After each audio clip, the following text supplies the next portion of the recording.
Back to that breaking news here at 3. Some big crowds take to the streets in protest of Florida's new immigration law, the toughest in the entire country. The law will require all private employers with at least 25 employees to use E-Verify. But many people believe that it goes deeper than what's on the surface and that the law will have a profound effect on the lives of immigrants across the state. Wink News anchor Emma Heaton is live now in Lee County amongst all those people out there. And Emma, why is there so much passion among the protesters about this law?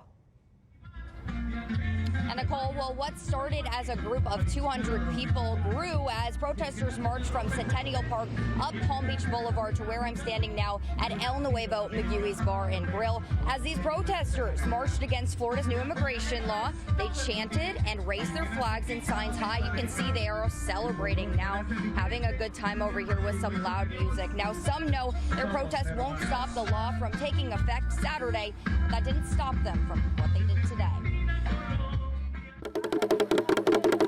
Signs held high, chanting for change every step of the way.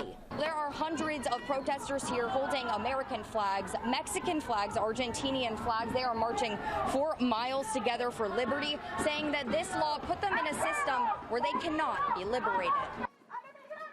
Shouting immigrants, we aren't finished. Shouting out against Senate Bill 1718, which becomes law Saturday. One provision makes it a third-degree felony to transport or harbor undocumented workers. We don't like this law. It's affecting everybody, and it's like not right to be discriminating others. We're all equal, you know, like we did nothing wrong or nothing. Brianda Tapia hates that the law cracks down on hiring or helping undocumented immigrants. Another part of the law demands all employers with more than 25 workers verify they are legally allowed to work in the U.S. Daniel Flores told me the measure breaks his heart. Because I would love to see my people go to school, go to college, get a degree, not just working in the farmers and the construction, but we're doing it, and we're doing it great.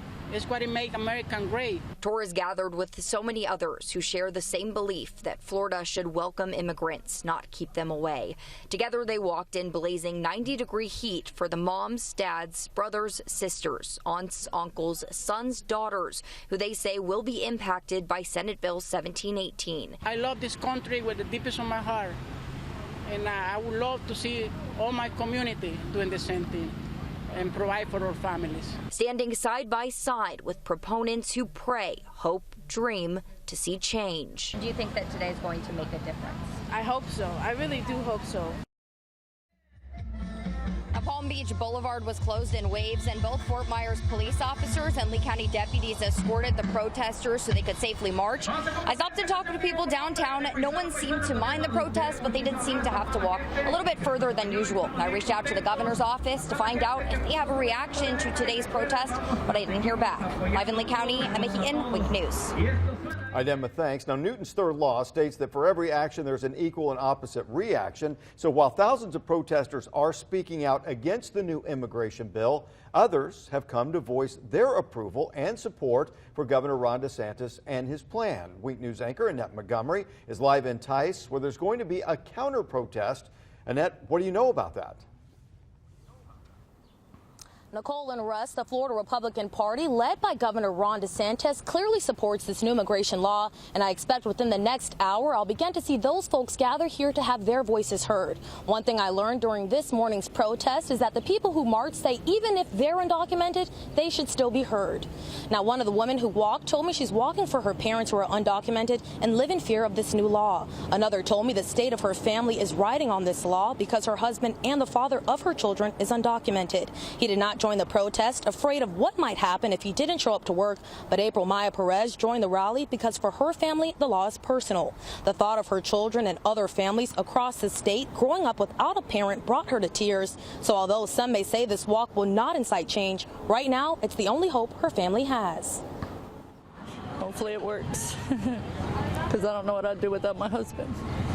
There's a lot of kids that were born here, and you take them away from their parents, what are you going to do? It's crazy. Now, the youngest person I met today wasn't even 10 years old, but he told me this law will impact him directly. Now, in the next hour, supporters of this law will gather here to say why they believe this new immigration law is good for Southwest Florida. Live in Tice, Annette Montgomery, Wink News.